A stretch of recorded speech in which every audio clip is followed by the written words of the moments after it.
ఏం లేదండి. లైవ్ ఎందుకు పెట్టామంటే ఈ డాక్టర్లు ఏంటండి మందులు ఎతకండి అయ్యా అంటే నా ఆయన చెప్పినట్లో ఎక్కడ ఏ బొక్కలు దొరుకుతాయని అవి ఎతుక్కుంటా తిరుగుతారు వీళ్ళు. నా మీద పెట్టే దృష్టి ఏదో ఆ ఇంటర్నేషనల్ జర్నల్ మీద దృష్టి పెట్టి కొత్తగా ఏదన్నా మందు ఒకటి తీసుకొచ్చి ప్రజల ప్రాణాలు కాపాడండి అయ్యా అంటే నా వీడియోల్లో ఎక్కడ కొద్దిగా టంగ్ స్లిప్ అవుతాడా, దాన్ని కట్ చేసి పేస్ట్ చేసి ఇదిగో మల్లిక్ చెప్పే తప్పు అని నిరూపిద్దామని ట్రై చేస్తున్నారే తప్ప, అరే మల్లిక్ అంటే నేను బెస్ట్ సొల్యూషన్ ఇదిగో ఇది చెప్తున్నా అని అది ఏడవచ్చు కదా. ఎంతమంది డాక్టర్లు పనిచేస్తున్నారో తెలుసా మనం సప్రెస్ చేయడానికి. వీళ్ళు ఒక టీం పెట్టారండి, కాల్ సెంటర్ పెట్టారు. 9912248989కి ఒక కాల్ సెంటరే పెట్టారు వీళ్ళు. గూగుల్ నుంచి అన్వెరిఫైడ్ నెంబర్స్ వస్తాయి కదా, అప్పటికప్పుడు స్పాట్ నెంబర్లు తీసుకొని కాల్ చేయొచ్చు ఐడెంటిటీ తెలియకుండా. ఇప్పుడు కుక్కలు ఆ రకంగా మొరగటం మొదలెట్టాయి. కాల్ చేయటం, ఇష్టం వచ్చినట్టు బూతులు తిడతాం, ఏంటంటే మెంటల్గా ఇరిటేట్ చేయటం. ఆ స్ట్రాటజీ అయిపోయింది. అప్పుడు చెప్పుకున్నా ఆ స్ట్రాటజీ అయిపోయింది, వర్కౌట్ కాల, అది ఎటేటో టర్నింగ్లు తీసుకుంది. ఇప్పుడు ఏంటంటే ఒక టీం ఏమో మనం చెప్పినట్లో జనాలను రెచ్చగొడటానికి ఏ బొక్క దొరుకుతుందా, మనమేమో గంటలు గంటలు మాట్లాడుకుంటాం సరదాగా, వాటిల్లో నుంచి ఏ బొక్కలు దొరుకుతాయా. కష్టపడి రక్తంలో పైపు ఎత్తాం అనే ఒక పాయింట్ దొరికిందండి వీళ్ళకి. ఒక్కడికి మ్యూటేషన్ అంటే తెలియదు, వేరియంట్ అంటే తెలియదు.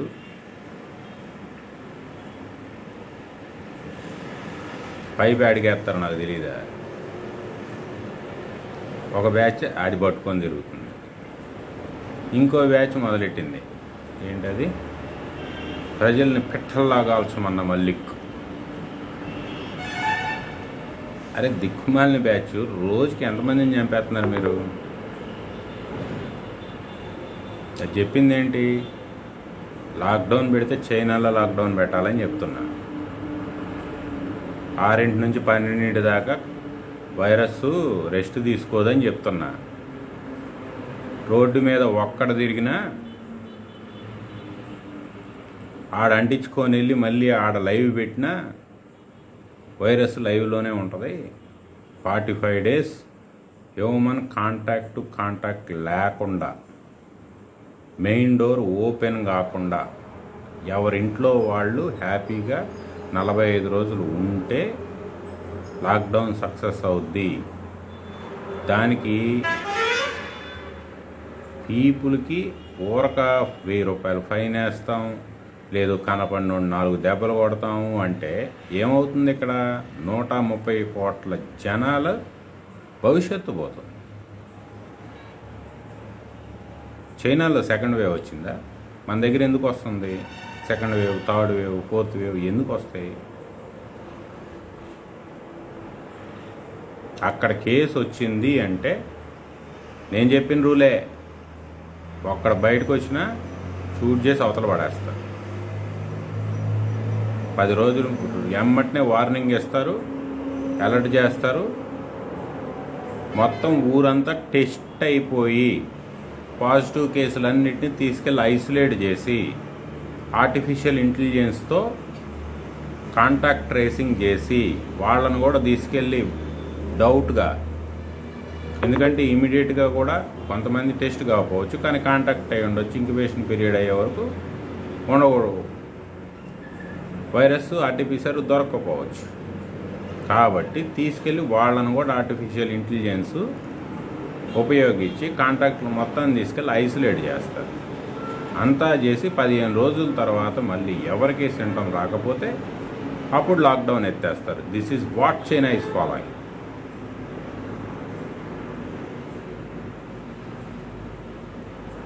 చేస్తే అలా చెయ్యండి, లేకపోతే అసలు లాక్డౌన్ పెట్టమాకండి అని చెప్తున్నా.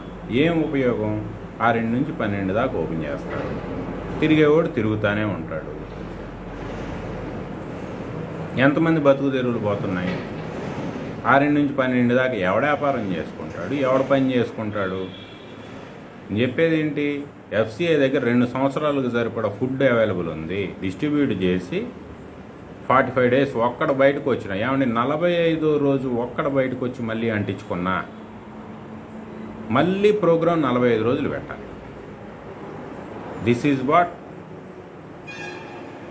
ఆ వైరస్ బిహేవియర్. మళ్ళీ అందరిని ఐసోలేట్ చేయాలి, మళ్ళీ కాంటాక్ట్ ట్రేసింగ్లు చేయాలి. ఈచ్ సింగిల్ కేసు ఒక్కటి కనపడిన కేసు మళ్ళీ వుహాన్లో ఒకటేగా స్టార్ట్ అయింది, మళ్ళీ లక్షలు అయిపోతాయి. కాబట్టి 45 రోజులు స్ట్రిక్ట్ పెడితే 10 రోజులు 15 రోజుల ముందు అనౌన్స్ చేయండి. అనౌన్స్ చేసి 45 రోజులు మీరు ఇంట్లోనే ఉండాలి, ఏం కొనుక్కుంటారో కొనుక్కోండి అని చెప్పండి. బయటికి ఎవడన్నా వస్తే కాల్చి పారేస్తామని చెప్పి అనౌన్స్మెంట్ చేయండి. అప్పుడు భయంతో ఒక్కళ్ళు కూడా మెయిన్ డోరు ఓపెన్ చేయరు. లేకపోతే ఆశీర్వాద్ ఆటా కోసం కూకట్పల్లి నుంచి మోసారాంబాగ్ వెళ్తారు. అదేగా మన లాక్డౌన్ సంవత్సరంన్నర చరిత్ర అదే చెప్తుంది కదా, మన ఎక్స్పీరియన్స్ అదే చెప్తుంది. మరి అటువంటిప్పుడు ఎందుకు పెట్టాలి లాక్డౌన్లు? ఇప్పుడు ఒక పని చేసామంటే దానివల్ల ఉపయోగం ఉండాలి, లేకపోతే ఆ పనే చేయకూడదు. ఒక్కటండి, చేస్తే స్ట్రిక్ట్గా చేయాలి, లేకపోతే వదిలేయండి అని చెప్తున్నా. స్ట్రిక్ట్గా చేయాలంటే ఏంటి? ఊరకు బయటికి వెళ్తే పోలీసు కొడతాడు, 1000 రూపాయలు ఫైన్ వేస్తాడంటే ఆగే జనమా మన జనం? ఏం చెప్పేదానికి? షూట్ ఎట్ సైడ్ పెట్టండి. అయినా కానీ ఎవడన్నా బయటకు వస్తే షూట్ చేయాలి, అంతే కదా. కర్ఫ్యూ పెట్టినప్పుడు కర్ఫ్యూ టైంలో ఎవరన్నా బయటకు వస్తే షూటే చేసేవాళ్ళు ఇదివరకు. ఇప్పుడంటే సరదాగా ఆ పాసు ఈ పాసు, ఏ పాసు? ఇన్ని పాసులు ఇచ్చి ఆపగలిగామా మనం? ఏవేవిని ఆపగలిగాం? ఇంకా వాళ్ళు పోలీసులు, ఒక్క పోలీసు మిలిటరీ తప్ప ఎవరు బయట తిరగటానికి లేదు. 45th డే వస్తుంది అంటే అప్పుడు దాకా బయట తిరిగిన ఈ మిలిటరీ, ఈ పోలీసుని కూడా 15 days ఐసోలేషన్కి పంపించేయాలి అంతే. ఏది? ఈ ప్రోగ్రాం అయిపోయిన తర్వాత మళ్ళీ వాళ్ళు జనాలతో కాంటాక్ట్ అవ్వడానికి లేదు. 45 days ప్రజలకి, ఆ తర్వాత 15 days ఫోర్స్కి ఐసోలేషన్ పెడితే మన భారతదేశం నుంచి కరోనా ఆ తర్వాత ఉండదు. ఇట్లా మిగతా దేశాలు చేయలేదనుకోండి, ఎయిర్ ట్రావెల్ కానీ కార్గో కానీ డిజిన్ఫెక్ట్ చేయకుండా, కార్గో అయితే డిజిన్ఫెక్ట్ చేయకుండా మన పోర్ట్లో కూడా రావద్దు. ఆస్ట్రేలియా ఇదే చేస్తుంది. 14 days ముందు బయలుదేరి ఉండాలి వాళ్ళ దగ్గరికి షిప్ వెళ్ళి అక్కడ బెర్త్ అవ్వాలంటే. న్యూజిలాండ్ ఇదే చేస్తుంది. ఇవి ఎక్కడైతే కంటైన్ చేయగలిగారో అక్కడ ఉన్న పరిస్థితి. అలా చేయండి అని చెప్తే ఆడెవడో బేవర్స్ గాడు, ఆ డాక్టర్ అంట, ఇది ఆ సినిమాలో అది ఉంటుంది కదా, మన డైరెక్టర్ ఎవరో ఉన్నారు, అతను ఏం పేరు, ఆయన పేరు, మంచి సైకో విలన్గా పెట్టుంటారు కదా సినిమాలో, సూర్య. ఆ ఫోటో పెట్టాడు నాకు.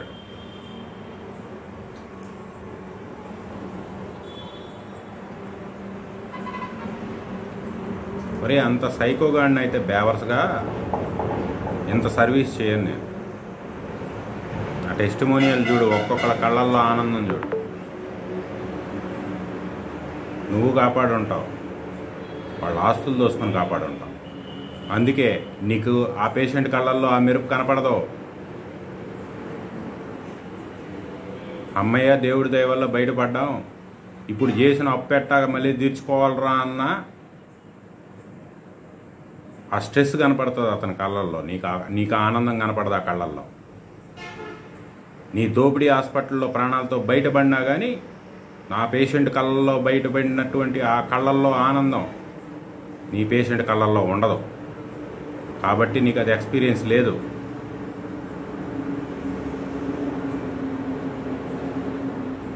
ఇవాళ నా వాలంటీర్ ప్రతి ఒక్కళ్ళు వేదం సినిమాలో ఒక బేబీని బయటకు తీసినప్పుడు ఆ హీరో కళ్ళల్లో చూపిస్తారు చూసారా స్పార్క్, ఆ స్పార్క్ ప్రతి పేషెంట్ కళ్ళల్లో నా వాలంటీర్ చూస్తున్నాడు. జీవితానికి చాలురా నాయనా అని చెప్పి సర్వ్ చేసే నా ప్రతి వాలంటీరు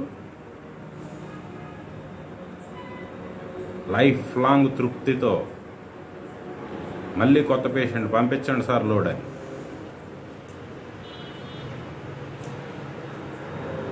మీ చీప్ ట్రిక్స్, మీ చీప్ కార్పొరేట్ ట్రిక్స్ నా దగ్గర ప్లే చేయమాకండి.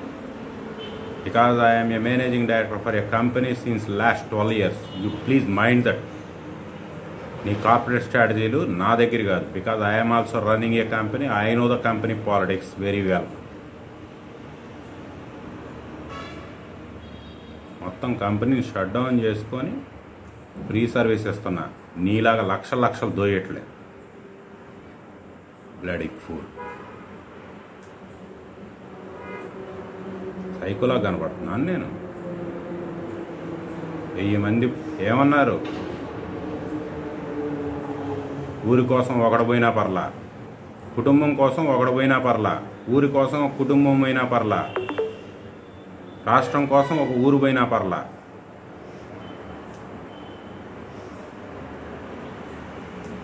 అట్లాగే ఇంతమంది 130 కోట్ల మంది సఫర్ అవటం కంటే, ఆకలి చావులు చావటం కంటే, అన్నీ ఉన్నాయి పోయి ఉన్న సేవింగ్స్ అయిపోయి సంవత్సరంన్నరకి చూడలేదా? కర్ణాటకలో ఫ్యామిలీ ఆకలి చావులతో ఆకలి తట్టుకోలేక ఫ్యామిలీ ఊరేసుకుంది. ఎంతమంది చావాలి ఇంకా? ఎన్ని రోజులు ఈ నరకం? దానికంటే బాధ్యత లేకుండా లాక్డౌన్ అనౌన్స్ చేసిన తర్వాత కూడా ఇంట్లో ఉండకుండా బయటకు వచ్చే బాధ్యత లేకుండా బయటకు వచ్చిన షూట్ చేస్తే వచ్చే నష్టమేం లేదు.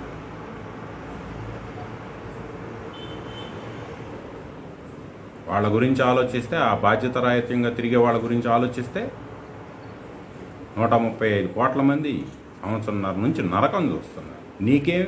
నీ బాబు సంపాదించిన ఆస్తులు బ్యాంకులో ఉన్నాయి, తిరుగుతావు, రోజు దోచుకుంటున్నావు, లక్షలు దోచుకుంటున్నావు. కాబట్టి నీకు ఇబ్బంది లేదు.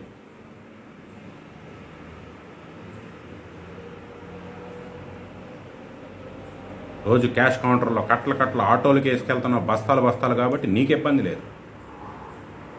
ఇది ఎన్ని రోజులుంటే, జనాలు ఎన్ని రోజులు బయట తిరిగితే నీకు అన్ని రోజులు సంతోషం. సైకో నువ్వురా, సైకో నువ్వు.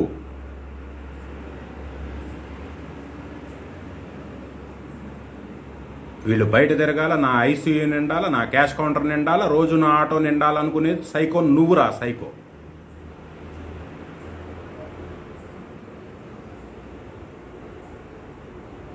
ఎంతమంది ప్రాణాలతో ఆడుకుంటారు, ఎంతమంది జీవితాలతో ఆడుకుంటారు, ఎంతమంది ఆస్తులు దోసుకుంటారు, ఎన్ని రోజులు దోసుకుంటారు? ఎందుకు చెప్తున్నా భయం? 2 నెలలు భయపడితే ఇబ్బంది ఏం లేదు, బతుకులు బాగుపడతాయని చెప్తున్నా. బతుకులు బాగుపడతాయి 2 నెలలు ఓపిక పడితే. ఆకలి చావులు చేస్తారని చెప్పి సోది కబుర్లు చెప్తున్నారు. ఎంతమందికి డిస్ట్రిబ్యూట్ చేశారులా మీరు? డిస్ట్రిబ్యూట్ చేయడం కాదు, వాళ్ళ ఆస్తులు దోచుకుంటున్నారు. ప్రతి వాడు మీ ఐసీయూకి పేషెంట్ అటెండెంట్తో పేషెంట్ని పంపించాలి, రిజిస్టర్ ఆఫీస్కి పంపించాలి ఇంకొకళ్ళని, ఉన్న ఇల్లో బొల్లో బంగారం అమ్ముకోవడానికి.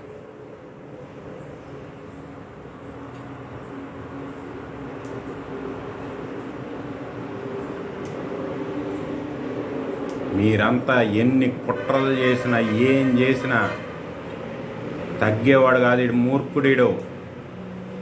మీ కార్పొరేట్ స్ట్రాటజీలు నా దగ్గర పనికిరావు. Because I am also running a company. I know corporate strategies. I can better understand than you. I know science, I know law, I know chartered accountancy, I know all. All తెలిసిన వాడే managing director అవుతాడు, గుర్తుపెట్టుకో.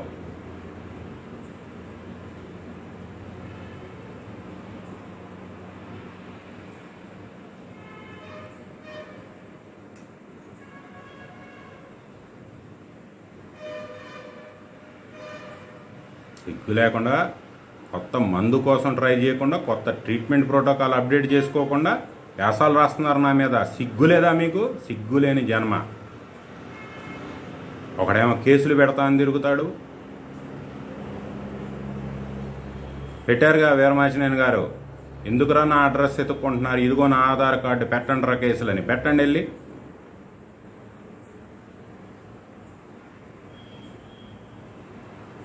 నా address అయితే always ఓపెనే. ఇక్కడే గాజువాకలో ఉంటా.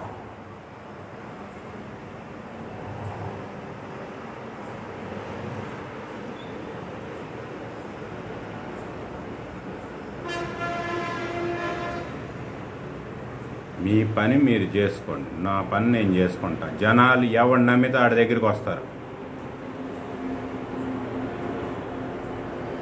నీ మీద నమ్మకం పోయింది, మళ్ళీ తిరిగి ఆ నమ్మకం తెచ్చుకోవటం ఎలా అది ఆలోచించు.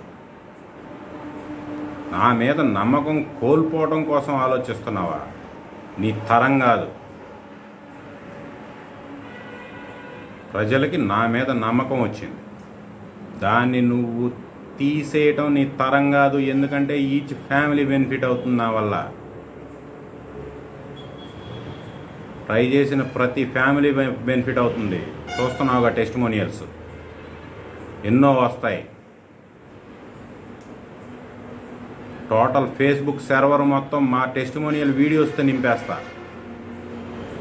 That is my confidence. That is my confidence on my protocol. దమ్ముంటే నువ్వు ట్రై చేయి. దమ్ముంటే నువ్వు ట్రై చేయి. నీ చెత్త లెవర్లు బాగొట్టే రెమ్డెసివిర్, నీ చెత్త బోన్లో ఉన్న కాటిజాలతో సహా మొత్తాన్ని పీల్చి పిప్పి చేసే స్టెరాయిడ్, షుగర్ పేషెంట్ని కోమాలోకి పంపించే స్టెరాయిడ్, ఇవి కాదు. బెటర్ ట్రై చేయి. నీకు దమ్ముంటే నాకంటే బెటర్ మందు సజెస్ట్ చేయి పీపుల్కి. అప్పుడు నిన్ను నమ్ముతారు, నీ దగ్గరికే వస్తారు.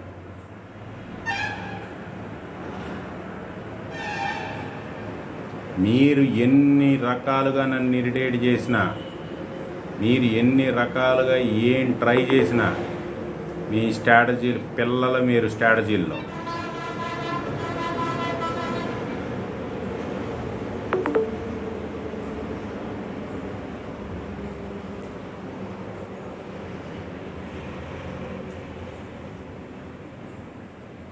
ధీరుభాయ్ అమ్మని కోర్టులోనే అడ్మిట్ అయ్యాడు. అనెతికల్గా ఆయన ఒక ఇండియన్ కంపెనీ ఫోర్బ్స్లో ఉంచాలనుకున్నా, ఉంచానని. ఇంకొక కంపెనీ అలాగే ఉంటే ఆడి గొప్ప ఏంటి? ఎథికల్గా ఉండాలి నా కంపెనీ, ఖచ్చితంగా నేను ఫోర్బ్స్లో ఉంటా అని చెప్తున్నా. అది టార్గెట్ పెట్టుకొని వెళ్ళేవాడిని. మీలాంటి బచ్చాగాళ్ళని చాలామంది చూసుకుంటూ వస్తున్నా 12 ఏళ్ళు. మీ స్ట్రాటజీస్ నా దగ్గర నడవు. నాకు పోటీ వాళ్ళు. వాళ్ళకి ఈక్వల్గా ఆలోచించి వాళ్ళకి ఈక్వల్గా ప్లాన్ చేసుకుంటూ వెళ్తున్నా. కాకపోతే మధ్యలో ఇది వచ్చింది, పీపుల్ సఫర్ అవుతున్నారు. 2 సంవత్సరాలు వేస్ట్ అయినా పర్లేదు అని చెప్పి వచ్చాయి ఇందులోకి. కావాలంటే వ్యాపారం మళ్ళీ తర్వాత చేసుకుందాం. ఎథికల్గానే వ్యాపారం అంటే మళ్ళీ నీలాంటి బోక్ వ్యాపారం కాదు, దోపిడీ వ్యాపారం కాదు, ఎథికల్గానే.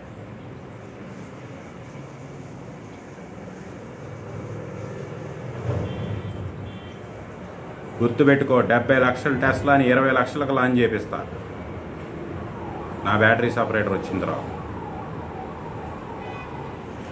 జీవితంలో కూడా ఊహించలేవు ఇట్లాంటి.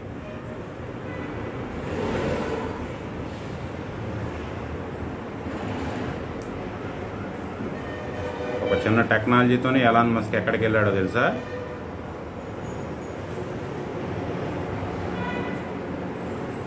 అదే టైప్ ఆఫ్ ఇన్వర్టర్ టెక్నాలజీ నాది. రేపు ఈవీల్లో ముందు దీని నుంచి బయటపడిన తర్వాత ఎలక్ట్రికల్ వెహికల్స్లో ఏ ఎలక్ట్రికల్ వెహికల్ తయారవ్వాలన్నా నా battery separator high purity alumina కావాలేమనుకుంటున్నావు. Total global high purity alumina నేనే ఉంటా. రాసి పెట్టుకో, 5 ఏళ్ళ తర్వాత చెక్ చేసుకో. ఏదో కామెడీలు నా దగ్గర చేయమాకండి. మీకు దమ్ముంటే నాకంటే బెటర్ ప్రోటోకాల్ పీపుల్కి అడ్వైజ్ చేయండి. చేత కాకపోతే మూసుకొని కూర్చోండి.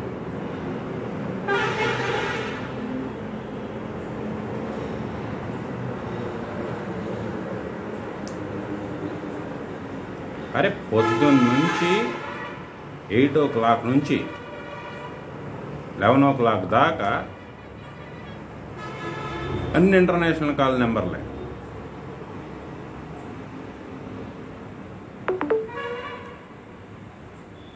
ఎవడెవడో ఫోన్ చేస్తాడు, ఏవేవో తిడతాడు. ఏంట్రా తిట్లు మీకే వచ్చా?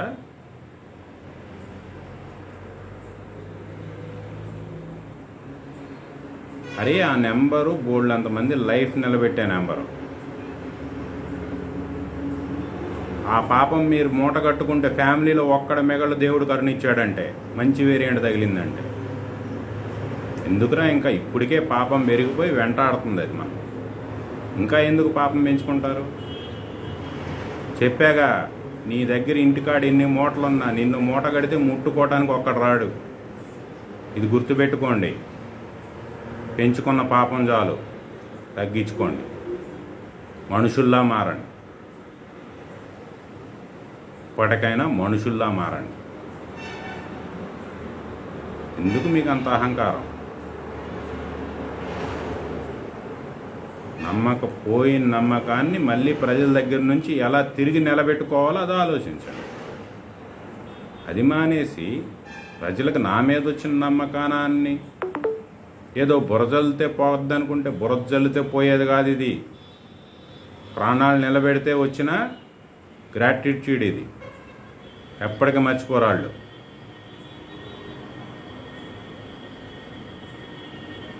ఒకడు వ్యాసాలు రాస్తారు, వ్యాసాలు. ఈ రీసెర్చ్ నా వీడియోల మీద, నా ఫేస్బుక్ మీద ఈ వీడియోలో బొక్కలు ఎదగకపోతే ఆ లింకులు ఉన్నాయి, చదువుకొని ఏడవచ్చుగా. కాస్తన్న నాలెడ్జ్ పెరుగుద్ది. బోల్డ్ అన్ని జర్నల్స్ లింకులు ఉన్నాయి సంవత్సరం నుంచి, అవి చదువుకొని ఎడితే వీడు చేస్తుంది ఏంటి, ఇది కరెక్టేగా అనే నాలెడ్జ్ పెరుగుద్ది.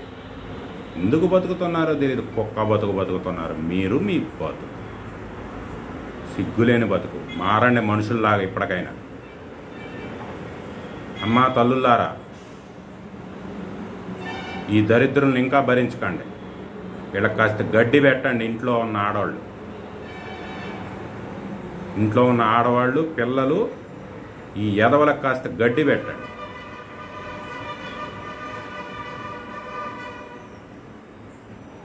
వీళ్ళు చెయ్యరు.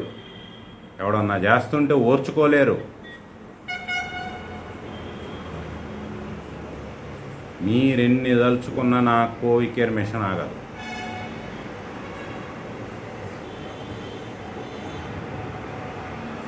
సినిమాల్లో చూస్తూ ఉంటారు మిషన్లో, రియల్గా నడుస్తుంది 2 స్టేట్లలో.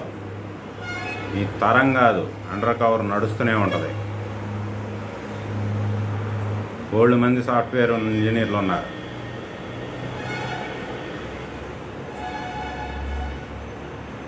ఫ్యూచర్లో వెబ్ వస్తుంది. స్విట్జర్లాండ్ నుంచి ఆపరేట్ అవుతుందా, సింగపూర్ నుంచి ఆపరేట్ అవుతా కూడా ఊహించలేరు మీరు. మీరు చేస్తున్నారు కదా దొంగ నెంబర్ల నుంచి. అదే నెంబర్లతో కాల్ వెళ్తుంది. ఎవడు ఫోన్ చేస్తున్నాడో కూడా తెలియదు. ట్రీట్మెంట్ జరిగిపోతుంది.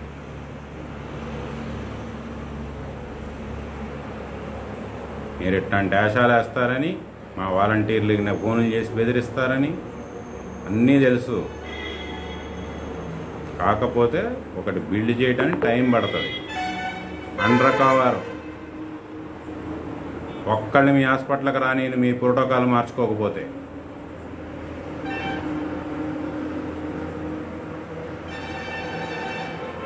పేదవాడికి చేరాల్సిన ప్రతి ట్రీట్మెంటు ఎవ్రీడే మార్నింగ్ ఈవినింగ్ నా వాలంటీర్ కాల్ చేస్తాడు. ఏ ఇబ్బంది ఉన్నా. చూసావుగా టెస్టిమోనియల్స్.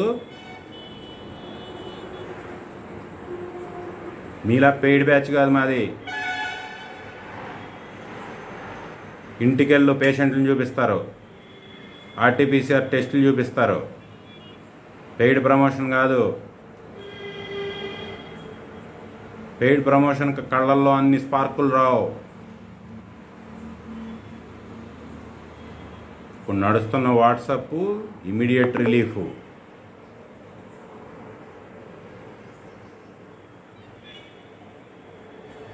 టోటల్ మొత్తం కంట్రీకి సర్వ్ చేయడానికి వెబ్ రెడీ అవుతుంది ఆటో మోడ్లో. స్విస్ నుంచి ఆపరేట్ అవుతుందో, సింగపూర్ నుంచి ఆపరేట్ అవుతుందో, డొమైన్ కూడా దొరకదు మీకు, ఐపీ అడ్రస్ కూడా దొరకదు. You cannot spoil my machine. నీ వల్ల కాదు నా మెషిన్ నడుకోవటం. మీ చీట్ ట్రిక్స్ నా దగ్గర నడవవు. లక్షల పేజీలు చదివేశానంటే తెలుసుకోండి నా ఇంటెలిజెన్స్ ఏంటో. అట్లాంటిది ఇట్లాంటి గార్డ్ చేసుకోలేనా నా కోసం వచ్చే నా వాలంటీర్స్కి? మీ తరం కాదు. నేనున్నా లేకపోయినా మెషిన్ వెళ్ళిపోతుంది అంతే. ప్రతి పీపుల్కి ఇంటికాడ కూర్చోబెట్టి ట్రీట్ చేస్తాను. సినిమాల్లోనే కనపడతాయి ఇట్లాంటివి, రియల్ వరల్డ్లో చూపిస్తా.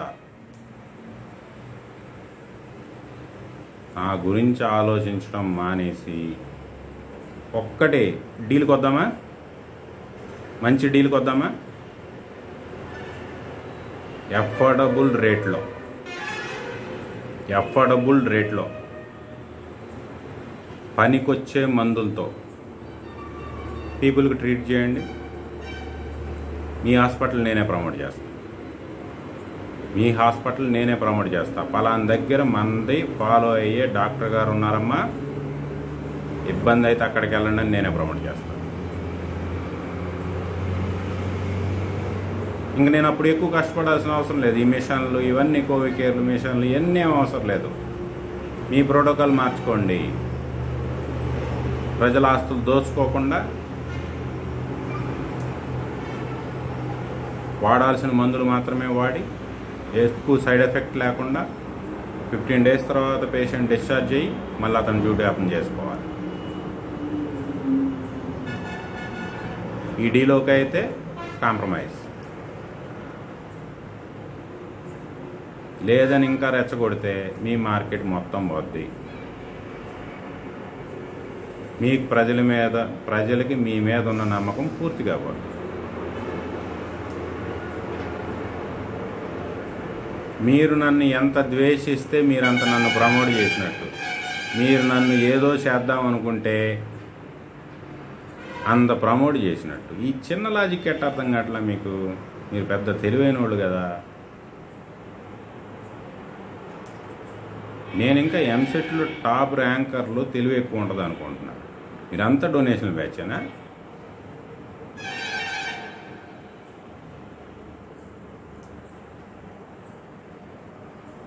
అది డీల్ అంటే చెప్పండి, నేనే ప్రమోట్ చేస్తాను. డీల్ అంటే చెప్పండి, ఇక నుంచి డాక్టర్లు దేవుళ్ళు అని చెప్తా. డాక్టర్లే దేవుళ్ళు అయ్యా, డాక్టర్లే నమ్మండి అయ్యా అని చెప్తా. కానీ కండిషన్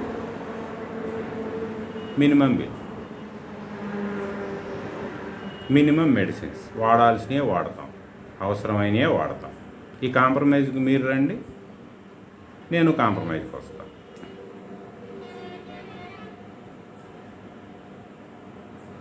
అంతేగాని నన్నేదో మెంటల్గా ఇరిటేట్ చేసినందువల్ల, లేకపోతే మూకుమ్మడి దాడులు చేస్తే పారిపోతానో. అరే పారిపోయేవాడిని అయితే ఇంత పెద్ద మెడికల్ మాఫియాకి ఎదురు నిలబడి సింగిల్ మ్యాన్ ఆర్మీ ఎట్టా స్టార్ట్ అవుతా? ఆ రోజే ఆలోచించుకుంటా కదా. ఇంత దూరం వచ్చాక ఎట్టా పారిపోతాం అనుకుంటున్నారు మీరు? ఎన్ని ప్రయత్నాలు చేస్తే మటుకు మీరు ఏం చేసుకున్నా నేను పారిపోవడం జరగదు ఈ మిషన్ నుంచి. నేను వెళ్ళిపోతా. ఎప్పుడు? 2 states కోవిడ్ లేదన్నప్పుడు వెళ్ళి నా పని నేను చేసుకుంటా. మీరు కోఆపరేట్ చేయండి, నా పని ఈజీ అయిపోతే తొందరగా మళ్ళీ ఆవిడ వ్యాపారాలు మోడల్ చేసుకోవచ్చు. ఇది వెళ్ళిపోయిన తర్వాత మీ వ్యాపారం మీరు మొదలెట్టుకోండి, నా వ్యాపారం నేను మొదలెట్టుకుంటాను. అంతేగాని శవాల మీద పేలాలు ఏరుకుంటామంటే మట్టుకు ఏరుకునేవాను అంతే.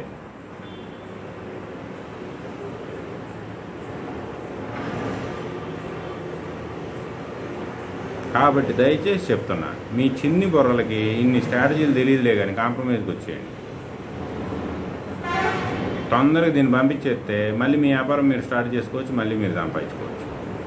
దీంట్లో మటుకు సంపాదించుకునేవాను, కరోనాలో మటుకు సంపాదించుకునేవాను. నేను కాపలా, మా ప్రజల ఆస్తులకు నేను కాపలా. మిమ్మల్ని మటుకు కరోనాలో సంపాదించుకునేవాను. తర్వాత మళ్ళీ అట్లా క్రోనిక్ డిసీజులు ఉన్నాయి కదా, వాటిలో మీ బాధ మీరు పడండి, నా బాధ నేను పడతాను.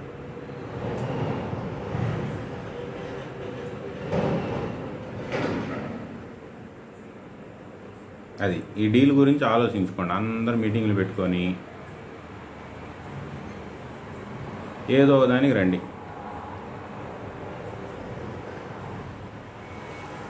మీరు ఇలానే బిహేవ్ చేస్తే రేపు హాస్పిటల్ కరెంటు బిల్లు కూడా కట్టలేదు చెప్తున్నా. నన్ను ఎంత సప్రెస్ చేయాలని ట్రై చేస్తే మీరు నాకు అంత ప్రమోషన్ ఇచ్చినట్టు. నేనంటే తెలియనోడికి కూడా అరే వీడి మీద ఇన్ని ఆర్టికల్ రాస్తున్నారంటే వీడు ఎవడో కనుక్కుంటారా అని చెప్పి ఎత్తుక్కొని నా ఫేస్బుక్ వాళ్ళ మీదకి వచ్చేసి నిజాలు తెలుసుకొని మళ్ళీ నా ఫ్యాన్స్ అయిపోతున్నారు వాళ్ళంతా. ఈ చిన్న లాజిక్ ఎట మిస్ అవుతున్నారు మీరు? నేనంటే తెలియనోడికి కూడా మీరు తెలిసిన వాళ్ళకి నా గురించి తెలియజెప్తున్నారు. నేను యాడ్ ఏజెన్సీ పెట్టుకోకుండా మీరే యాడ్ ఏజెన్సీలో తయారయ్యారు నాకు.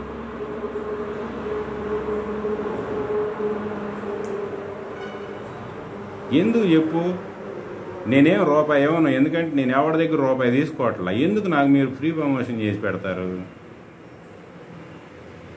ఈ విషయంలో మటుకు నిజంగా దేవుళ్ళే మీరు.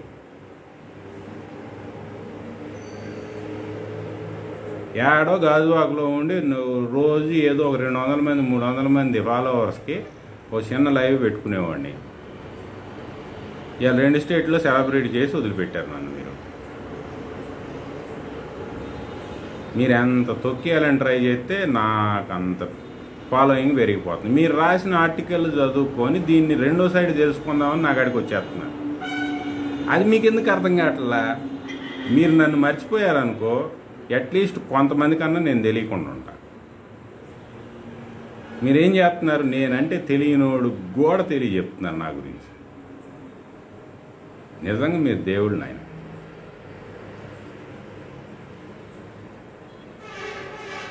సరే బాస్, రాత్రంతా హ్యాపీగా ప్రశాంతంగా ఆలోచించుకోండి.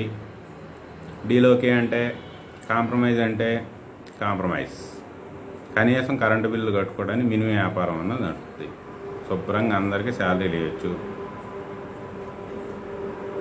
మినిమం ప్రాఫిట్ ఇస్తా, ఇబ్బంది ఏం లేదు. బెడ్ ఛార్జెస్లో మినిమం ప్రాఫిట్ ఇస్తా. 10% వేసుకోండి, సరిపో 20 వేసుకోండి. మీకు అయిన ఖర్చు మీద ఇంకో 20% వేసుకొని పోండి. 20% వేసుకొని సంపాదించుకోండి పోండి.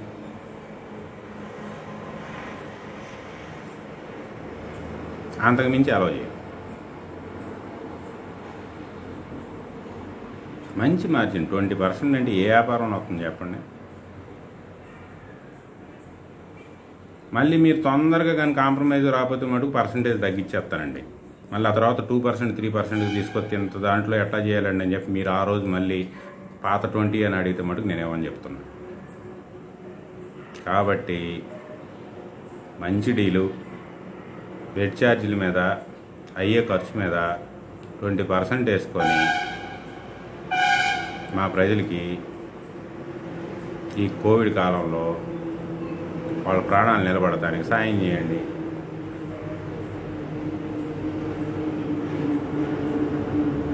తొందరగా ఆలోచించుకోండి. మీరు కేసులు పెట్టిన 48 అవర్స్లో బెయిల్ వస్తుంది. నాకు మీకు అర్థం కావట్లా. మళ్ళీ నా భయం ఏంటంటే జడ్జి గారు తిరిగి మీ మీద కేసులు ఎక్కడ ఫైల్ చేయమంటాడో అని. ఎందుకంటే మన కాడ ఏం లేదాడ, అంతా బుస్సే, వైట్ పేపర్ ప్రిస్క్రిప్షన్ అయిపోయింది. ఇన్ని రోజులు ఈ స్టెరాయిడ్లు ఇచ్చినందుకు మళ్ళీ తిరిగి కేసులు పెడతారు. అంతా ఎన్ని ఫైళ్ళు ఉన్నాయో తెలుసా నా దగ్గర? స్టెరాయిడ్ 1000 mg స్టెరాయిడ్ కేసులు ఎన్ని ఉన్నాయో తెలుసా? మీరు నా మీద ఒకటి పెడితే సార్ నెల క్రితం మీ వీడియో చూస్తుంటే మా ఇంట్లో బతికేవాళ్ళు సార్ అని చెప్పి కళ్ళెమ్మటి నీళ్ళు పెట్టుకొని ఎన్ని ఫైళ్ళు వచ్చాయో తెలుసా నాకు.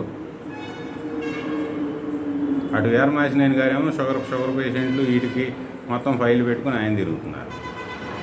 నా ఫైల్ నేను పెట్టుకొని తిరుగుతున్నాను. మీరు నా మీద ఒకటి పెట్టారనుకో, ఈ పేషెంట్లంతా ఈ హైడోస్ స్టెరాయిడ్ కొట్టిన వాళ్ళందరికీ ఆ సినిమాలో ఉంటాడు కదా, కొట్టు అనగానే వరుస కొడతా ఉంటారు. వెంకటేష్ గారి సినిమా, వెంకటేష్ పవన్ కళ్యాణ్ గారి సినిమా, ఆ టైప్లో వచ్చేస్తాయి నోటీసులు అందరికీ. మీరు కొట్టిన హైడోస్ స్టెరాయిడ్లతో, ఇర్రెస్పాన్సిబుల్ ప్రోటోకాల్స్తో చంపేసిన శవాలన్నీ పైకి లేచి వస్తాయి కేసులు పెడతానికి. నన్ను బ్లాక్మెయిల్ చేయొచ్చు, కేసులు పెడతాం. పొద్దు నుంచి తిరుగుతున్నారంట మా అడ్రస్లు ఎత్తుక్కుంటా.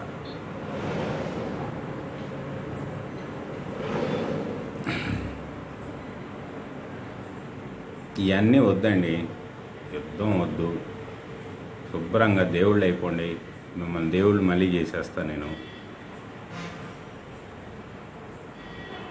20% మార్జిను డీల్కి వచ్చేయండి. కాంప్రమైజ్ హ్యాపీగా ప్రశాంతంగా. జస్ట్ ఇది పోయిందాకా డీల్ ప్రకారం వెళ్తుందా లేదా అని జస్ట్ వాచ్ చేసుకుంటా అంతే. ఇంక మళ్ళీ నేను ఫేస్బుక్ లైవ్ కూడా పెట్టను. ఏది 20% దాటి బిల్ లేకుండా ఉన్నాను రోజు. దాటెత్తే మళ్ళీ వాళ్ళ మీద మళ్ళీ యుద్ధం స్టార్ట్ అయిపోతుంది. కాబట్టి శుభ్రంగా ఆలోచించుకోండి ప్రశాంతంగా. డీల్ ఓకే అంటే రేపు నుంచి డిశ్చార్జ్ పేషెంట్కి బిల్లు వేసేస్తూ ఉంటారు కదా, ఆ బిల్లు నాకు అర్థమైపోద్ది. ఏం మళ్ళీ వచ్చి మీడియా ముందుకు వచ్చి ఓకే అని చెప్పాల్సిన పని లేదు.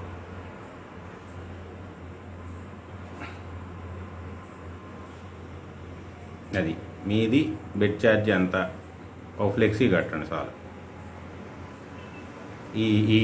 ఈ యొక్క రేట్లలోనే మేము సేవ చేస్తాం, సదా మీ సేవలో అని బోర్డు పెట్టండి చాలు. నా పని నేను చేసుకుంటా, మీ పని మీరు చేసుకుంటాం. ప్రోటోకాల్ పనికొచ్చే మందులే వాడదాం. అర్జెంటుగా తొసిలిజుమాబ్ తీసుకురా, ఇది 11.7 IL-6కి. ఇవి కాకుండా 11.7 IL-6కి ఏంది, శుభ్రంగా చిన్న గౌట్ నీళ్ళు ఎత్తే సరిపోదు. వాటిలోకి వెళ్ళిపోదాం. DGCI అప్రూవల్ ఇచ్చిందంట గౌట్ నీళ్ళకి. మీ ఏమో ఎత్తేస్తున్నారు, మాటికేమో కొత్త అప్రూవల్ ఎత్తున్నారు. That is Malik. Hats off one doctor. పేరు చెప్తే మళ్ళీ ఆయన మీద పడిపోతారు. కాల్సిన ఆయనది, నాది కాదు. ఉల్నా స్టార్టింగ్ ఇంకొక ఆయనది. పేర్లు చెప్తే మళ్ళీ వాళ్ళ మీద పడిపోతారు మీరు. ఇవన్నీ ఇదే మంచి డాక్టర్లతో టీం వర్క్ చేసి డెవలప్ చేసిన ప్రోటోకాలే ఇది. నేను ఇంద్రుడి దగ్గరికి వెళ్ళి తీసుకురాలా, ఉన్నవే. ఓకే, ఆలోచించుకోండి బాస్. అనవసరంగా నా మీద ఏదో మిమిక్కిలు పెట్టి ఎందుకండి రోజు వాయి